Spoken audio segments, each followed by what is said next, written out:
Hare Krishna, Krishna Krishna.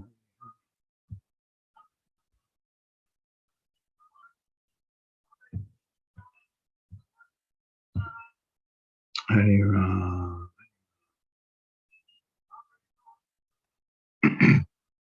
Ram, Ram, Hare Hare.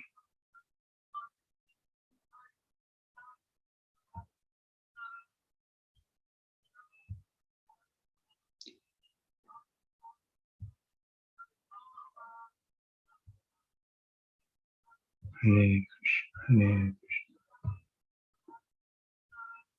Krishna, Krishna, Hare Hare.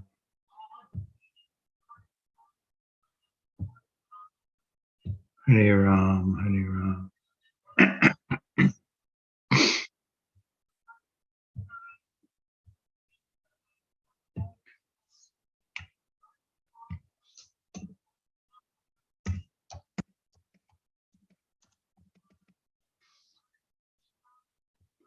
Krishna, Krishna, Hare Hare.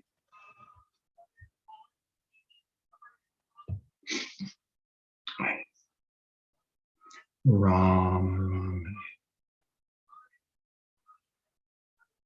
So let's edit.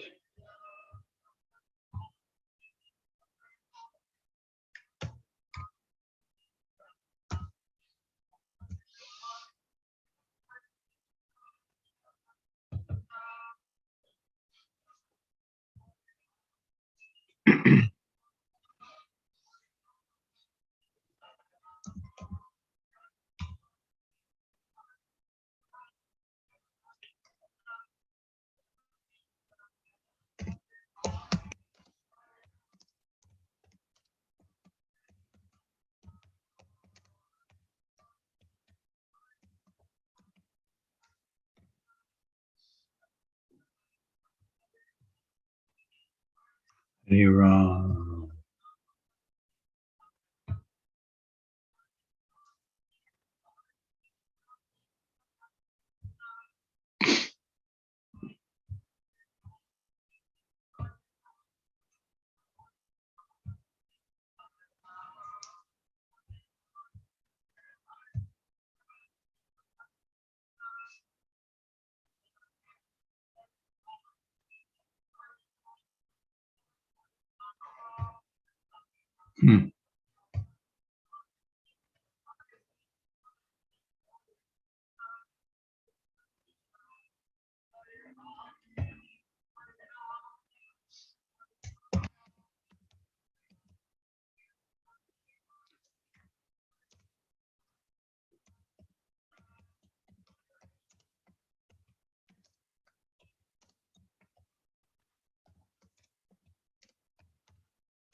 Hare Krishna.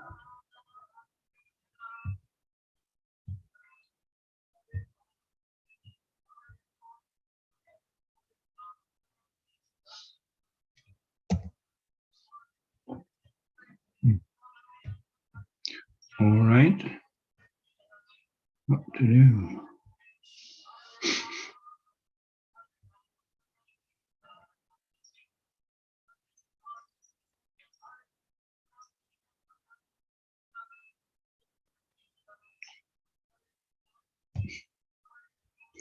Okay.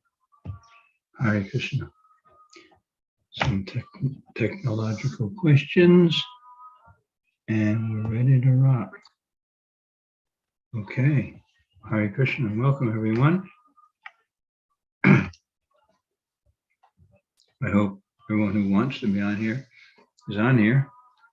And if you're not, then you can't hear me say that. So, continuing with our ongoing adventure into self-discovery, self-realization. And as usual, we'll start with Prabhupada creating auspiciousness and our tuning into that by absorbing ourselves into his expression.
Jai Srila Prabhupada Ki Jai.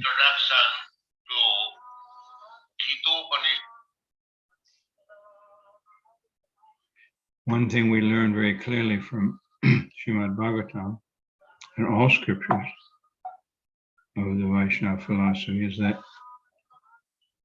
in order to become advanced, or to speak of pure in Bhakti Yoga and pure devotional service, we need the association of a pure devotee. And because the pure devotee lives in sound, we are associating directly with the pure devotee, Srila Prabhupada, by hearing even one word, even one syllable of sound coming from his lotus mouth. And so this is our perfection. And the more we can appreciate that and engage in doing that and discussing it and supporting each other to appreciate and that changes our lives. Changes our lives. And the more we can mold our lives, we can support that by molding our lives in such a way that we can do that more and more and more and more.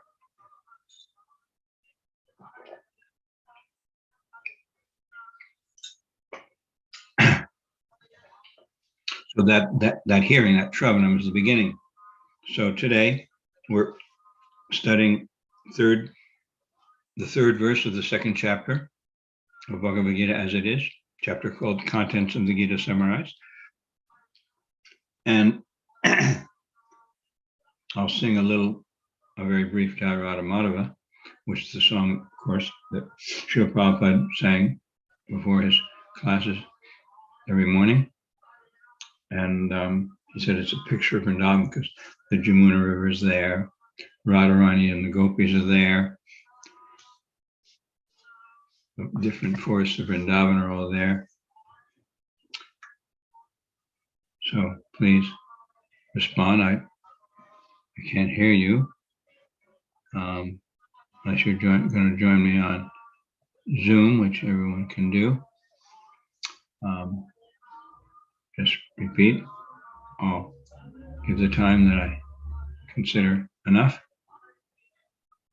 and then we'll go ahead progress from there. Jaya Radha Madhava Kunja Bihari.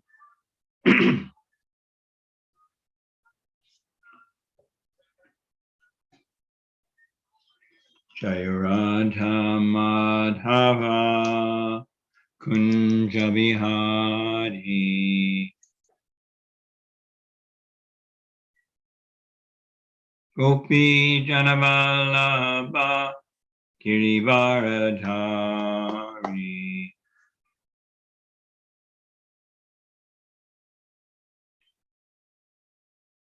Gopi Janavallabha Girivaradhari.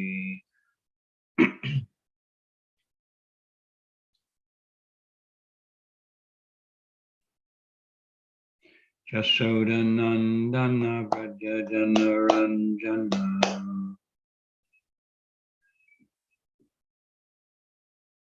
Jasodanandana Vrajajana Ranjana.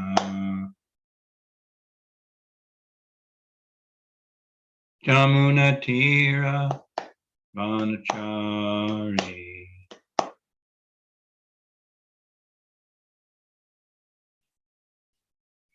Jamunatira Vanachari.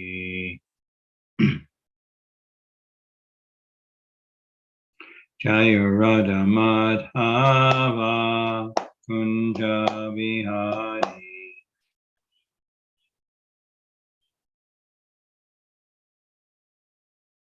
Jaya Radha Madhava Kunja Bihari.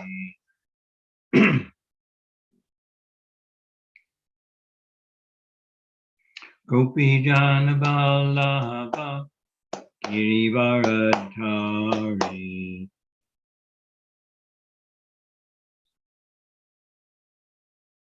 Gopi Jana Vallabha Girivaradhari.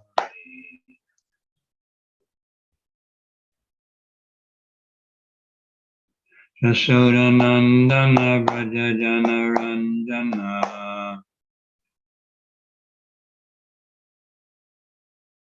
Jasodanandana Vrajajana Ranjana.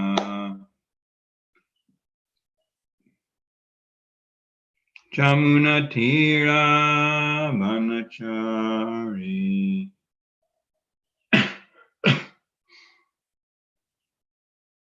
Jamunatira Vanachari.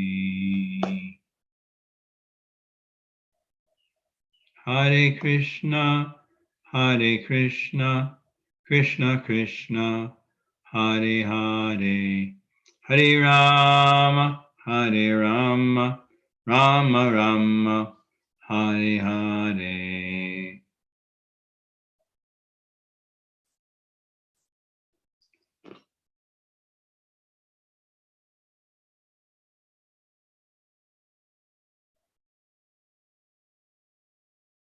Nittai Gaur Haribo, Haribo, Haribo, Gaura Haribo.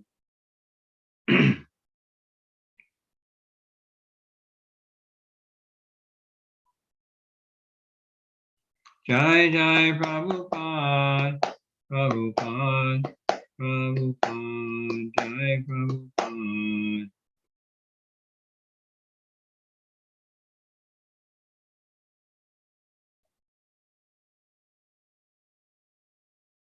Jai Srila Prabhupada ki Jai. Srimad Bhagavad-gita ki Jai.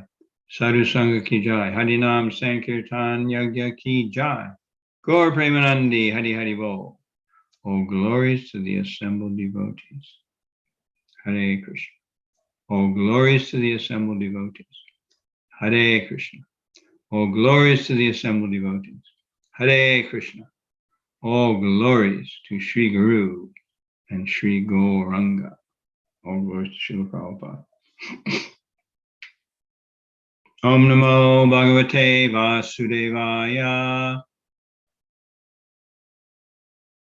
Om Namo Bhagavate Vasudevaya. Om Namo Bhagavate Vasudevaya. Reading from Srimad Bhagavad-gita, Chapter 2, entitled Contents of the Gita Summarized, text number 3. So I'll say the Sanskrit myself, and then we can do the word meanings together. Klaibyam asmagama parta naitatvayupapadyate chudram hridaya balyam chaktotishta parantapa. I'll repeat that myself.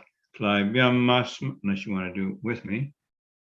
Klaibyam asmagama parta naitatvayupapadyate chudram hridaya balyam chaktotishta parantapa. Repeat after me, please. Klaibyam, impotence. Ma, do not. Sma, take it. Gama, go in. Parta, O son of Prita. Na, never. Etat, like this. Tvai, unto you. Upapadyate, is befitting. Chudram, very little. Hridaya, heart.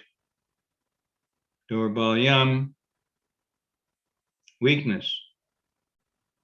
Chakva, giving up.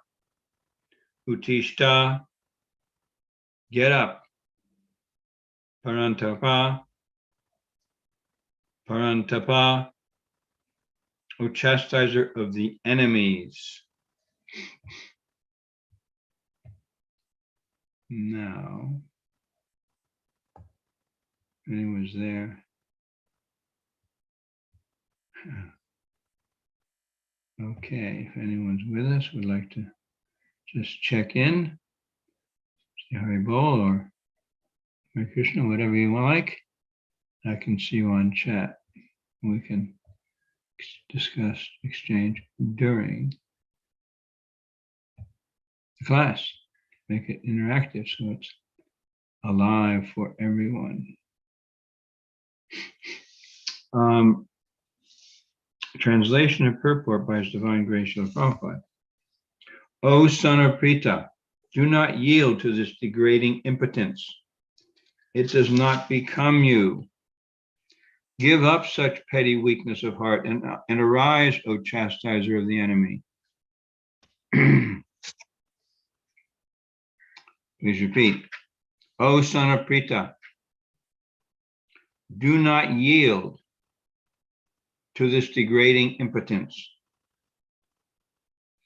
It does not become you. Give up such petty weakness of heart and arise, O chastiser of the enemy. Purport. Arjuna was addressed as the son of Pritha, who happened to be the sister of Krishna's father, Vasudeva. Therefore, Arjuna had a blood relationship with Krishna. If the son of a Kshatriya declares to fight, he is a Kshatriya in name only. And if the son of a Brahmin acts impiously, he is a Brahmin in name only. Such Kshatriyas and Brahmins are unworthy sons of their fathers. Therefore, Krishna did not want Arjuna to become an unworthy son of a Kshatriya. Arjuna was the most intimate friend of Krishna, and Krishna was directly guiding him on the chariot. But in spite of all these credits, if Arjuna abandoned the battle, he would be committing an infamous act. Therefore, Krishna says that such an attitude in Arjuna did not fit his personality. Arjuna might argue that he would give up the battle on the grounds of his magnanimous attitude for the most respectable Bhishma and his relatives. But Krishna considered that sort of magnanimity not approved by authority.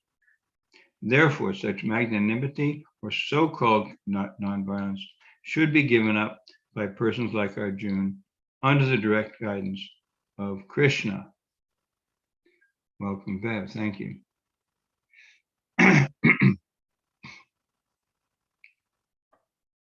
So,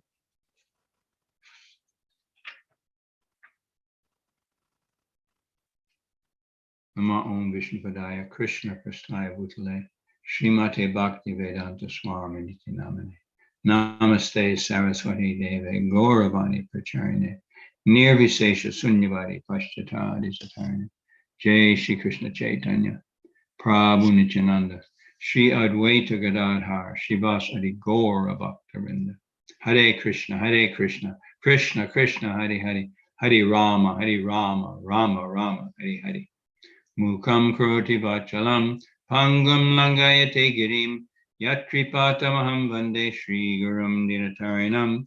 By the mercy of the spiritual master, a lame man can cross over mountains, and a dumb man can compose eloquent poetry. Very significant verse. And Prabhupada quoted this quite often, especially dealing with degrading impotence of the conditioned soul. And many points that Prabhupada makes in the purport, significant points. So I wanted to, because I wanted to read some of the verses just leading up to this to give us more a continuum, a flow. Yes, we're reading this from a book. It's in chapters, it's divided, but at the same time, this is a conversation between two persons. So to get the flow can be helpful and make it more personal because it also relates directly to us. So I'm going to go back to the text 43, just a few verses before the end of the first chapter, previous chapter where we are now, and read through to include today's verse. Text 43. O Krishna, maintainer of the people, I have heard by disciplic succession that those who destroy family traditions dwell always in hell. I'm just reading the verses. Dwell always in hell, Arjuna says. Alas, how strange it is that we are preparing to commit greatly sinful acts. We're preparing to commit greatly sinful acts driven by the desire to enjoy royal happiness. I would consider it better for the sons of Dhritarashtra to kill me unarmed and unresisting rather than fight with them. Sanjaya said, Arjuna, having thus spoken on the battlefield, cast aside his bow and arrows and sat down on the chariot, his mind overwhelmed with grief.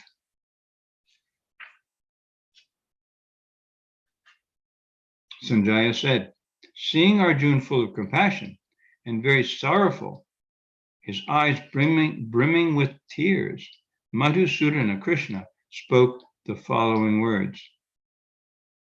the Supreme Person, Bhagavan, said, "My dear Arjuna, how have these impurities come upon you? They are not at all befitting a man who knows the progressive values of life. They do not lead to higher planets, but to infamy." In today's verse, O son of Prita, do not yield to this degrading impotence. It does not become you. Give up such petty weakness of heart and arise, O chastiser of the enemy. So it's interesting to see how Krishna, he doesn't interrupt Arjuna through his whole tirade, you could call it, of reasons, one after the other, why he should not fight. And that Krishna is wrong to encourage him to fight, because fighting, according to Arjuna, in this case, would be greatly sinful. Krishna, why are you encouraging me to do something sinful?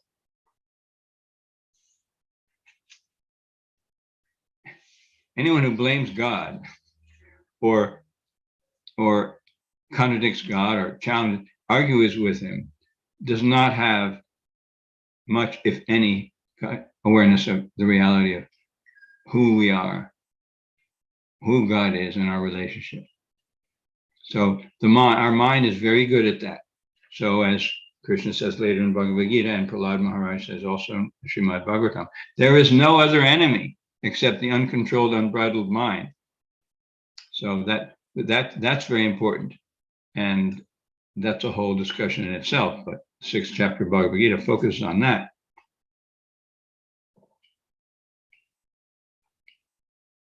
So the first thing you do, according to Srila Bhaktisiddhanta Saraswati Prabhupada, when you get up in the morning, is beat your mind with shoes. He doesn't say beat yourself with shoes, he said beat your mind. The mind needs to be controlled. And if and when it's controlled, then we can be happy, we can be powerful, and we don't have to go through what we've been going through, as example portrayed here by Arjuna, bewildered. He's saying valid things, but Krishna says, you're mourning about what is not worthy of grief. You're speaking like a fool.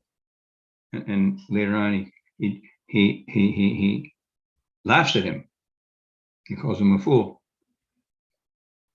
But before Krishna gives Arjuna any instruction, he listens to his whole tirade.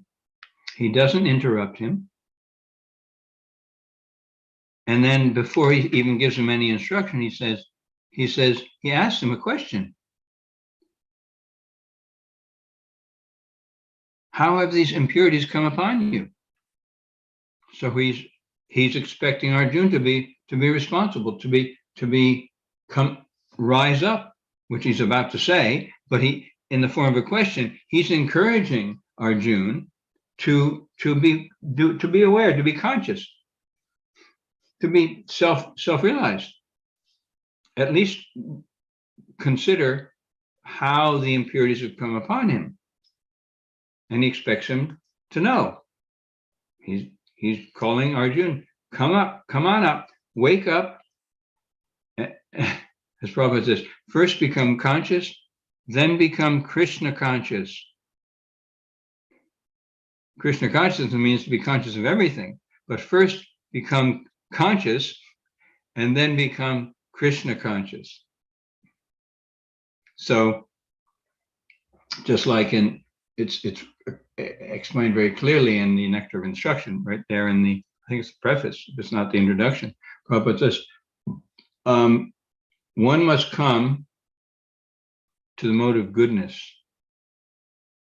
by following the instructions of Rupa Goswami and the other 6 Goswamis.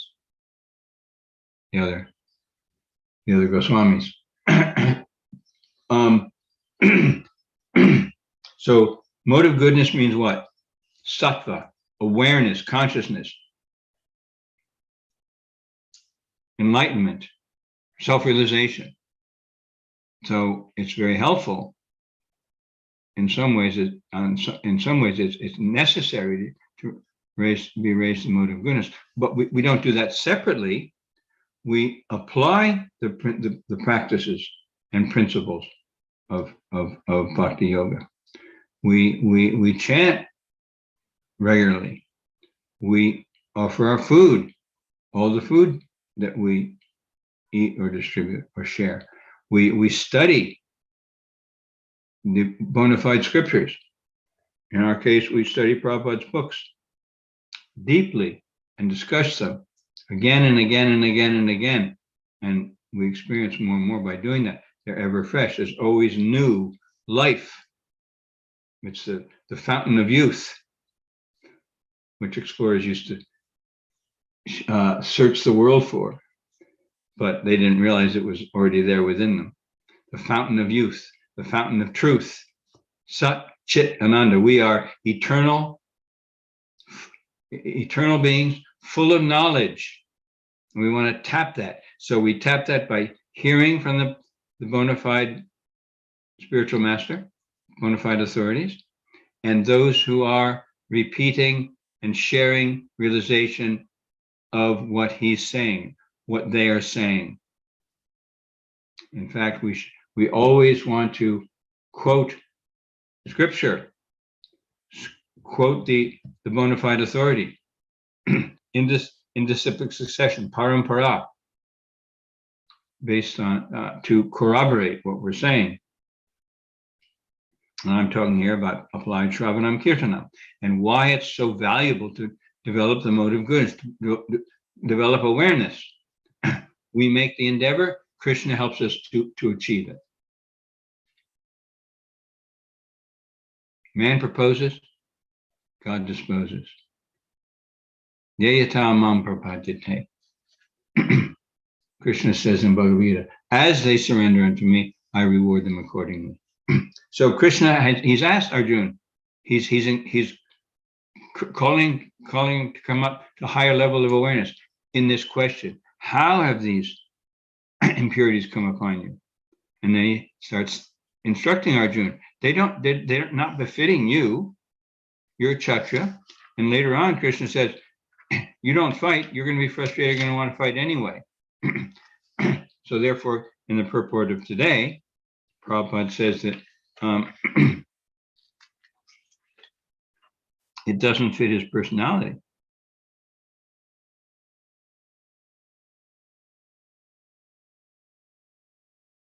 Krishna said that such an attitude in Arjuna did not fit his personality. So again, our verse today, O son of Prita, do not yield to this degrading impotence. It does not become you. Give up such petty weakness of heart and arise, O chastiser of the enemy. So now Krishna is encouraging Arjuna directly. He's giving him instruction. And he first, as Prabhupada explains right in the beginning of the purport, he addresses Arjuna, Krishna addresses Arjuna as son of Prita. Who's Prita? Arjuna's mother. And who's that? Kunti, yes. Kunti. Kunti is the mother of Arjuna, and Kunti is the sister of Krishna's father. So Krishna and Arjuna are cousin brothers. They have a blood relation. So in this case, Arjuna and Krishna have a family relationship. They're cousins. And Krishna is expressing his care for Arjuna, his concern, his love and his compassion. And Prabhupada expands on that. He says that he gives some background. If the son of a Kshatriya declines to fight, he's a Kshatriya in name only. And if the son of a Brahmin acts impiously, he is a Brahmin in name only. So Krishna establishes the standard that, okay, Arjuna, you are the son of a Kshatriya. And if you act, if you decline to fight, you're a Kshatriya in name only. You'll be a Kshatriya in name only. And later on he says to Arjuna, you'll be embarrassed, you'll be humiliated, you'll be ridiculed, because even though you're expressing all these good intentions and these good excuses, or yeah, they're valid, but that's not you. That's not you. You're a Kshatriya, and your nature is to fight. So if you decline to fight, and the etiquette, the Kshatriya never refuses a fight, even a challenge in a gambling match, as Yudhisthira did. So Arjuna is trying to get around it. Krishna is saying, hang on, if you don't fight in this great war, Kurukshetra war, you are not actually a Kshatriya. You're a Kshatriya in name only. And Krishna, he's expressing his care for Arjuna, his concern, by supporting him, by asking these questions, by challenging him in a healthy, caring way. So if you have children or dependents, even friends, or anyone who you see is acting improperly, and you think that they might listen to you, that's a very important consideration. If you think they may listen to you and you can make an effect in their lives by speaking to them, then you can show your care and your compassion, your love for them, your support for them, by asking them appropriate questions. And even if you see if they want it, give them some advice. Otherwise, asking healthily challenging questions or giving people advice before they want it, generally they'll reject it, as I do when someone tells me what to do when I'm not asking for it. Unsolicited advice. So Krishna is expressing his care for Arjuna, his concern. So here we have Arjuna and Krishna at the same time, because we know that Krishna and Arjuna have arranged this situation, and that Arjuna is representing all of us. We are in the same position as Arjuna in principle. Circumstances and details are different, but we are exactly this. In fact, we're in a greater danger, greater trouble, because we don't have that direct personal relationship with Krishna that manifests yet. We haven't discovered that yet. And to come to that stage, we need to recognize our actual position here and now. It's great to know where we should be, but if we artificially, before we've understood where we are now and dealt with all that in a Krishna conscious way, with the help of those who we trust and we can confide in, then we're avoiding what's really going on. Sometimes it's called spiritual bypassing, or the illusion of transcendence.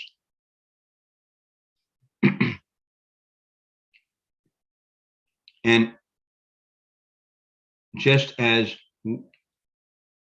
Arjuna represents us, Krishna, and has a direct relationship with Krishna, we also have a direct relationship with Krishna, and he cares about us. Krishna cares about us and loves us more than we can even imagine. Think of someone who you really care about. It's really important to you. You have a lot of love for them. A child, or a close friend, or parent, or uncle, or anyone. Think of someone who you care a lot about deeply. By visualizing that or bringing that to mind, we get a little bit of sense what Krishna feels for us. A little tiny sense of how Krishna cares and loves us. So that can be very helpful. We're persons. We care. We have feelings. Krishna is a person, and he has feelings. Obviously, he's not like us. He's the supreme person, and he has supreme feelings. He has perfect, loving, caring, compassionate, and he also has concern and pain.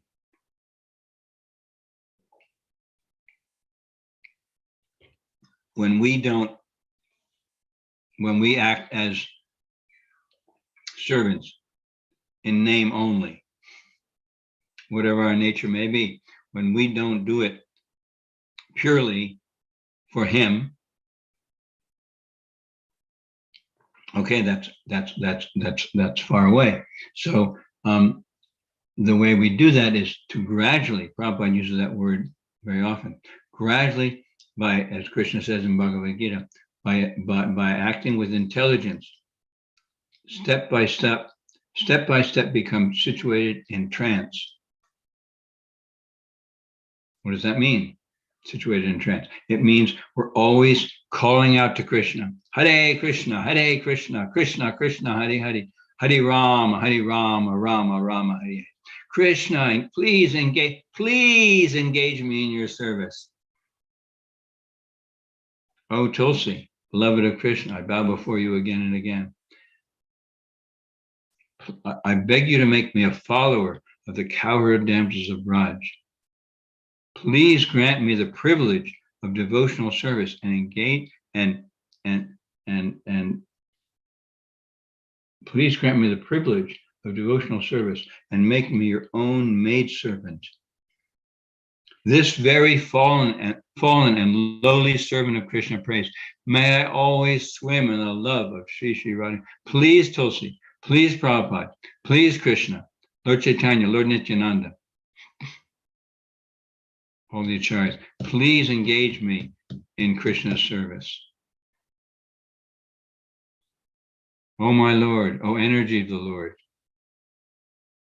please engage me in your service. I'm so absorbed in serving my own mind and senses. I notice myself often when I'm chanting my japa, I feel like there's some kind of brain fog. There's a certain subtle resistance or avoidance to really hear. And I know it's not just a material condition. It's actually a sign of my own complacency, which is what? A symptom of the mode of ignorance. Now, being satisfied, that's one thing. But when I get satisfied, just like I have a nice little house here, Krishna's blessed me almost unlimitedly here in Fungar. I have a beautiful little house situation. And so I feel comfortable. Now that's good. That being comfortable, having our material situation set up nicely and etc. That's great. But to become complacent in that, in other words, not learn how to and become more enthusiastic to increase my Krishna consciousness, and especially to share it with others, because this sharing, this preaching, is giving Krishna consciousness, whatever form that may be. So we may not even use the word preaching anymore. We want to share Krishna consciousness. We want to share it with others. We want to spread the good word around. Exactly. The good word. Chant Hare Krishna and be happy. And with particular individuals, see how they might progress towards that. According to where they're at, not where I think they're at. So Krishna is caring for Arjuna, and he cares for us. And we can, it's very important for us to care for ourselves by giving it to others, because what does it say in the Bible? It is more blessed to give than to receive. Now, in principle, Yes, it's more blessed. But the reality, it's not just principle. And the reality is that I get more when I share Krishna consciousness with others, according to my realization, not just theory, but my understanding, my realization. Prabhupada said we should preach according to our own level of realization. We know the goal, but if we pretend to be there, it won't go very deeply into someone else's heart. But if we're enthusiastic and connected ourselves, and we want to give that energy, that enthusiasm, that life, anandam buddhi vardhanam, pratipadam purnamritas, glorious to the Sri Krishna Sankirtan, which cleanses the heart of all the dust accumulated for years together. And thus the fire of conditional life, repeated birth and death, is extinguished. This Sankirtan movement is the prime benediction for humanity at large, because it spreads the rays of the benediction moon, Lord Chaitanya's benediction moon. It is the life of all transcendental knowledge. It increases the ocean of transcendental bliss and enables us to experience, to taste the nectar for which we're always anxious. So giving Krishna consciousness to others, Sankirtan means together. So look for some way, if you're not doing it already, look for some way to today and every day do one little thing or big thing, one thing that will help you to share Krishna consciousness with others. It may be becoming more enthusiastic yourself. But if we think, well, I have to become enthusiastic, then the mind will say, well, I'm not today, this afternoon, whatever. The mind will say, oh, but you're not enthusiastic enough. So you may not do anything. You listen to that. How do you measure? I think I mentioned this last time, when devotee asked Prabhupada, how can I be enthusiastic? How do you become enthusiastic? Prabhupada says, just be enthusiastic. So even if you have to, so-called artificially, we know it's there. So sometimes, just like with chanting our japa, sometimes we may do it mechanically and know that, okay, it's not best, it's not very good, but don't ever stop chanting. So we even mechanically, because we know that you are all full of enthusiasm, full of life, full of bursting, bubbling energy. That's the nature of the soul. So we want to learn how to do that and do whatever is austerity, adjusting our lives. Maybe it means getting up early or chanting more rounds or giving up some association or bad habit or whatever. Increase the spiritual activity, and gradually, if not sooner, if not quickly, the lower taste will diminish. Param drisva nivartante. By the attraction for sense objects may remain. But what is that verse? Vishaya vinivartante. In any case, but restricting such engagement, no. Vishaya vinivartante. Nirahara shidena. Sovarjam. Asophyasya.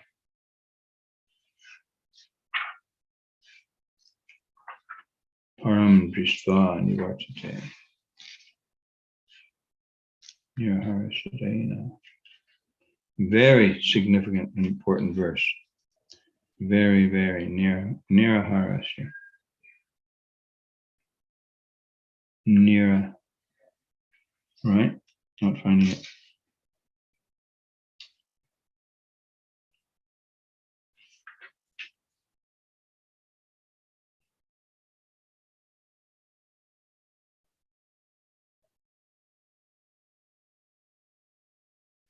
one becomes fixed in consciousness.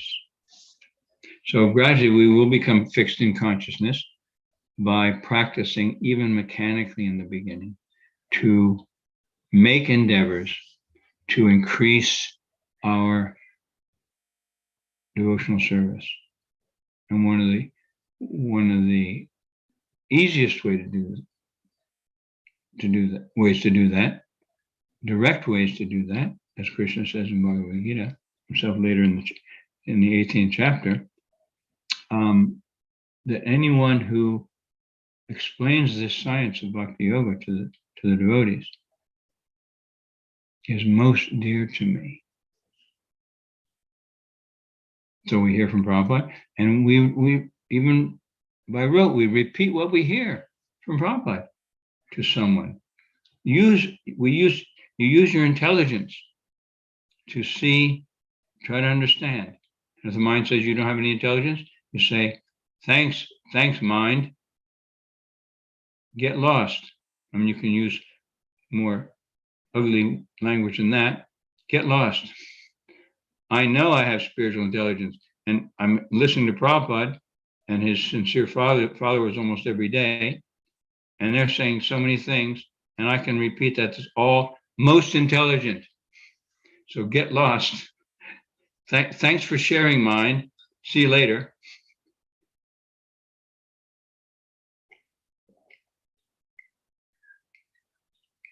And beat that mind. And what is the other thing Srila Bhakti Saraswati said?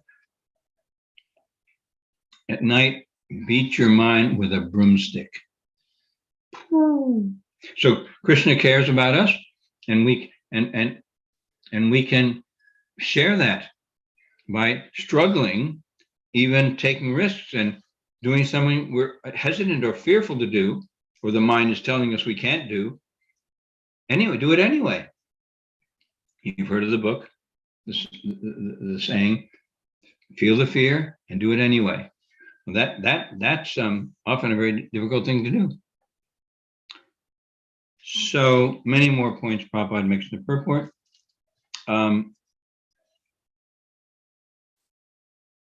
Krishna was directly guiding Arjuna on the chariot. But in spite of all these credits, if Arjuna abandoned the battle, he would be committing an infamous act. Therefore, Krishna said that such an attitude in Arjuna did not fit his personality. So our weakness, our giving into fear, that does not fit our personality. We may experience fear. Okay, we may fear hesitation. We may experience doubt. We may experience weakness, just as Arjuna is. And at the same time, Krishna cares about us. He will give us, he promises to give us all the facility we need. I give them the intelligence by which they can come to me. So intelligence may mean, I'm going to avoid this association. I'm going to avoid this bad habit. I'm going to avoid my fear and take the risk of telling one person something today that might spark their attraction. Give them some prasadam, if nothing else. Keep a little stash of Simply Wonderfuls or Laddu or nuts and raisins with you. And when I do the book table up here in Whangarei every Saturday morning next to the amazing prasadam stall they have going there, which is like the hub of the universe, people line up in queues, good rain or shine. They love that prasadam. Croissant and 3 different kinds of croissant and cinnamon rolls and samosas and phyllo pastries and pizza boats and vegan meat, no meat pies, laddu, chai, hot chai. Amazing, absolutely amazing. So I set up a book table, and I have these little on chanting pamphlets, and beautiful in color. There's one called On Chanting Hare Krishna. There's another one, Krishna, I think, the Reservoir of Pleasure. I give them out freely and just use it as a bridging. I say, hello, good morning, sir. Good morning, man. This is for you. And sometimes people come and ask about the books directly, but first of all, I'm making connection. I'm being very friendly with them and giving them something for free. So even if nothing else, they're touching it, they're taking it, and maybe they're reading, or someone else will read it.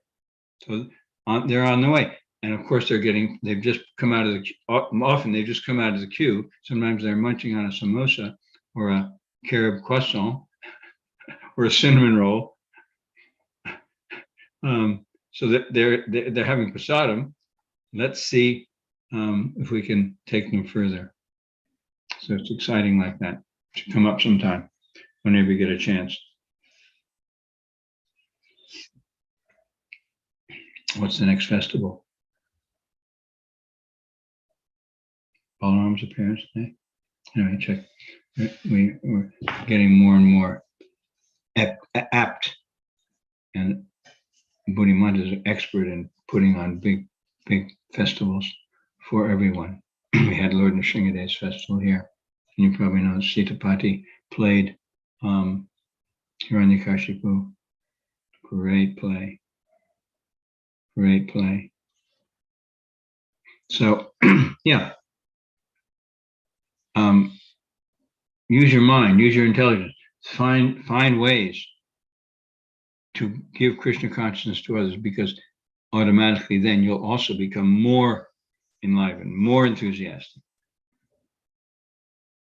And as I asked before in the Bhagavad-gita questions and discussion points, I asked, what is your understanding of degrading impotence? What is your understanding of degrading impotence?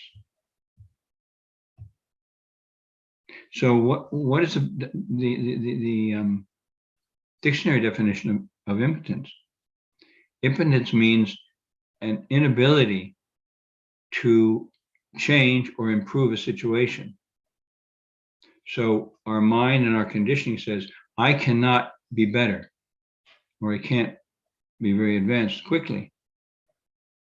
That is our conditioned state. And Arjuna's completely immersed in that.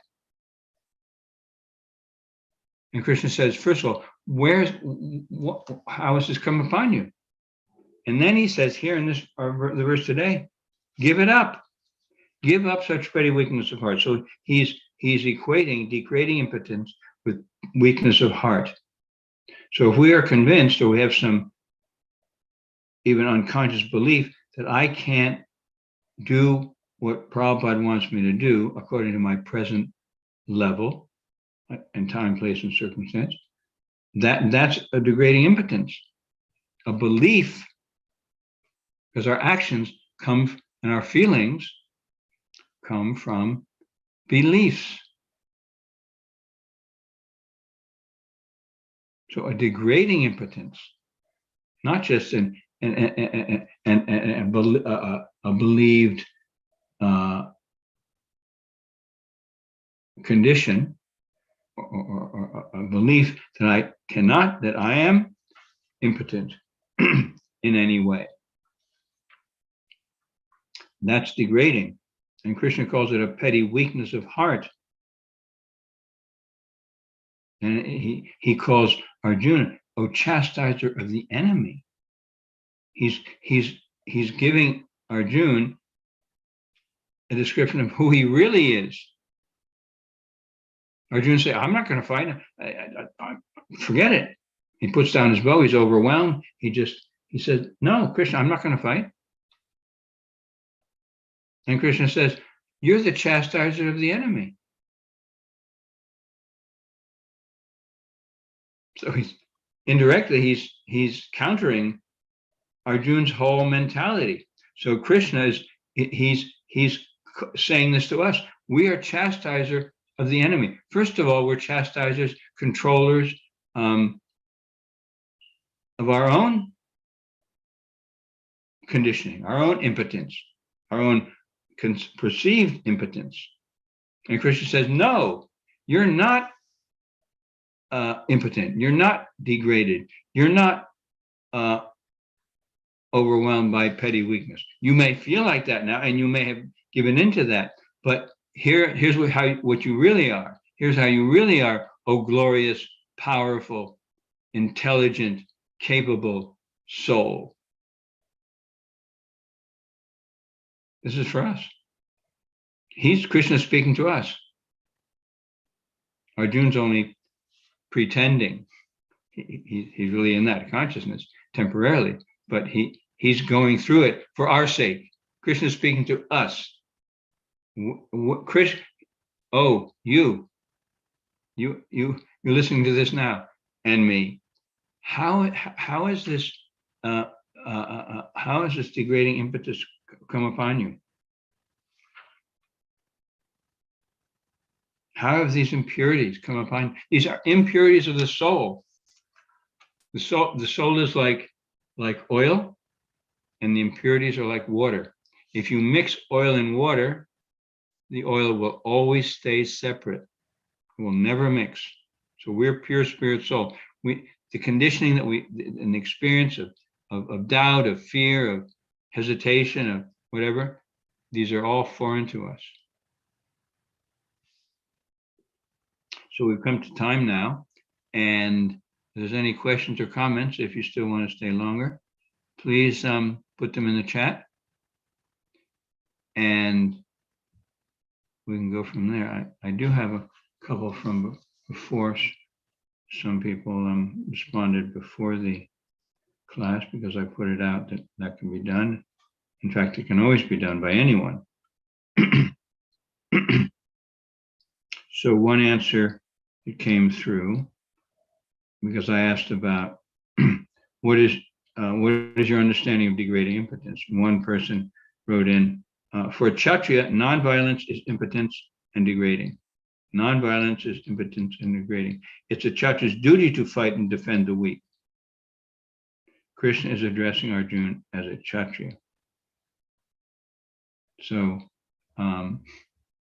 degrading impotence, we talked a little bit about that. And the second question was, how might that apply in your own? So consider where you're giving into the petty weakness, where you're giving into the degrading impotence.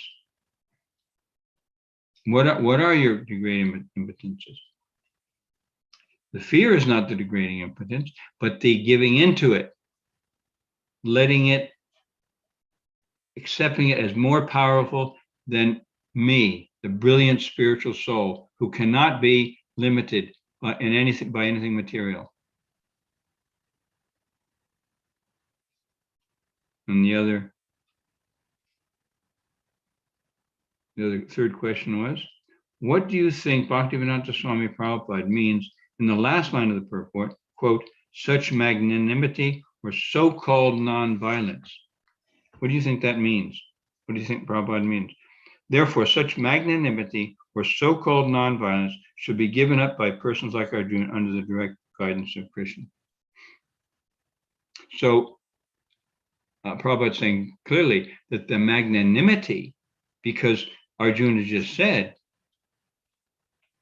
that, as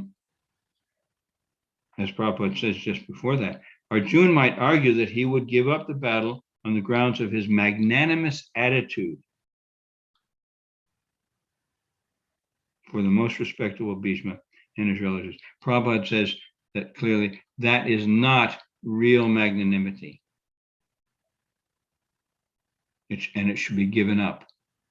And we're compassionate for homeless people or suffering children, starving children, or people who don't have enough money even to have enough food to eat. So much suffering going on. But if we allow that to become dominant and don't see it in terms of spiritual knowledge, then it should be given up. Prabhupada talked about people opening hospitals or orphanages.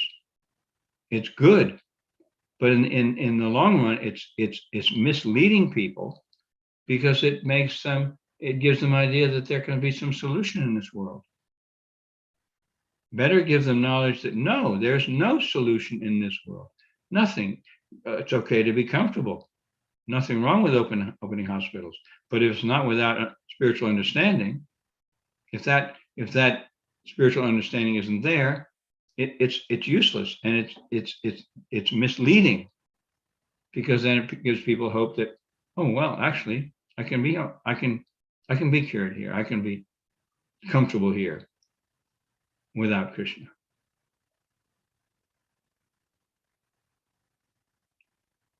Okay, we've gone quite a bit over now. Any questions or comments? I was also going to ask, in terms the point that the person made, for Kshatriya, non-violence is impotence and degrading. I was thinking, well, what if a person whose nature is not to be a Kshatriya,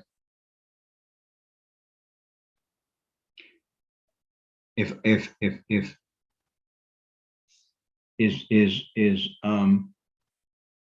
non-violence impotent and degrading? If such magnanimity, or such so-called non-violence, if I'm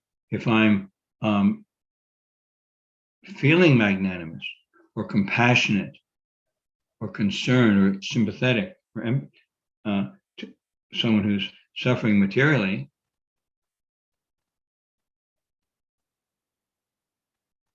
and I don't help them in connection with Krishna, that is the same, whether it's a Kshatriya or anyone else.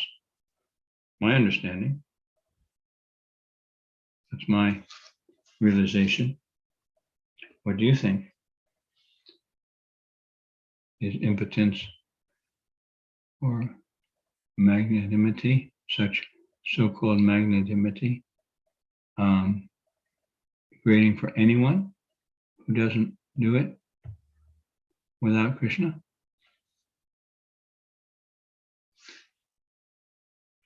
Points to consider. Thank you, everyone. Finish up now. See you next week, same time, same place. And if you know anyone who's interested in understanding Bhagavad-gita more and themselves in developing their own self-realization, whether they identify as Vaishnavas and as Hare Krishna devotees or followers or not, doesn't matter at all. Srila Prabhupada ki jai. Sadhu Sangha ki jai. Srimad Bhagavad-gita ki jai. Shri Harinam Sankirtan Yagya ki jai. Gaur Premanandi. Hari Hari Bol. Hare Krishna.